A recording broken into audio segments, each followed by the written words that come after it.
Godt nytår. Jeg hedder Kieran McLaughlin, og jeg er elevrådsformand over på Hvid Gymnasium. Eller det var jeg indtil juleferien, hvor jeg gik af. Lige nu der kan jeg desværre ikke være her, fordi jeg ligger i Prag med tømmermænd. Men mine kolleger Mads og Katrin skulle meget gerne være her for at svare på jeres spørgsmål.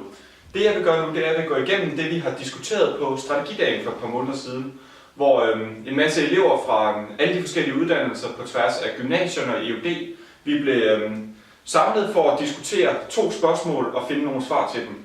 Og de 2 spørgsmål er, hvordan og hvornår lærer vi bedst?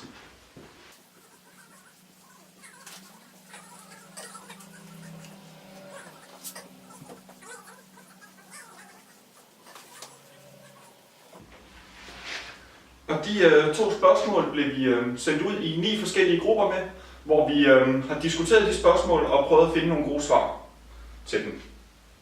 Et af svarene på spørgsmålet om, hvornår vi lærer bedst, det gør vi, når lærerne er engagerede. Og en engageret lærer, det kan jo være mange forskellige ting.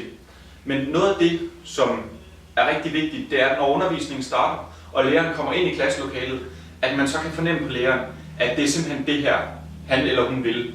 At læreren brænder for at undervise, og at læreren er glad for at komme ind til en klasse. Der er ikke noget værre, end når en lærer kommer ind og er morgensur og ikke rigtig gider.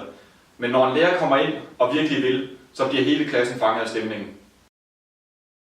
Men en engageret lærer er jo ikke altid nok. Hvis eleverne ikke gider at lære noget, så har I jo ikke en jordisk chance for at få noget banket ind i knolden på os. Så derfor så er det vigtigt, at man kan motivere eleverne til, at de også møder op og siger, at vi vil gerne det her. Fordi hvis, uanset hvor god læreren er, uanset hvor god I er, hvis I kommer ind til en klasse, der ikke gider, så har I ikke en jordisk chance.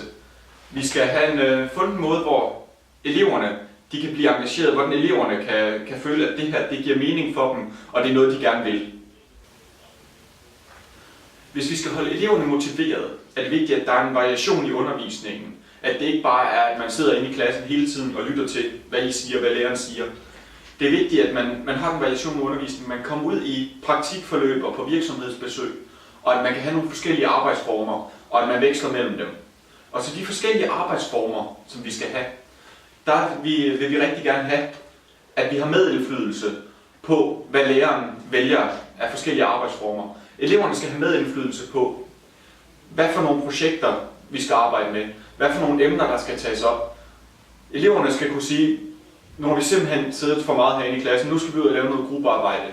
Læreren skal lytte til, hvad elevernes forslag til, hvordan undervisningen skal opbygges. Det vil simpelthen hjælpe eleverne med at føle sig mere motiverede og højne arbejdsmoralen. Det er vigtigt, at der er en plan for undervisningen i både første skoledag, får man i hvert enkelt fag en plan for, hvad der skal ske hele året. Hvad skal vi igennem, hvilke emner skal vi arbejde med. Men lige så vigtigt, så er det, at hver gang man starter et nyt emne i et fag, at man så får at vide, hvad skal vi igennem det her emne, hvad skal vi kunne, når vi er færdige. Tit så oplever man, at når man er ved at være færdig med et emne, er det først der, alle trådene bliver samlet. Det er vigtigt, at når man starter noget nyt, får man at vide, hvor skal det her bære hen, så vi ved, hvad det er, vi arbejder mod. Tværfaglighed, det er rigtig vigtigt, fordi at man kan få meget mere ud af et fag, hvis man kan se det i et lidt større perspektiv, hvis man kan bruge de kompetencer, man får i de forskellige fag, sammen med kompetencer, man får fra et andet fag, kan man hæve hele studieoplevelsen, man kan hæve niveauet på begge fag, langt over, hvad man ellers ville kunne komme op på med almindelig klasseundervisning. Ja, det er så de ting, vi bliver enige om på strategidagen, jeg har skrevet op på tavlen her. Jeg synes, I skal tage det til jer, som I kan bruge. Det er selvfølgelig ikke alle sammen relevant for alle de forskellige uddannelser og alle jeres forskellige fag. Men tag det med, I kan bruge. Jeg håber ikke, at jeg var alt for kedelig at høre på. Det var så den nemme del, det jeg lige har taget. Gennemgå de ting, vi bliver enige om på strategidagen. I har sikkert en masse ondskabsfulde spørgsmål, som I kan stille til Mads og Katrin. Og til nogle af jer, så ses vi på mandag.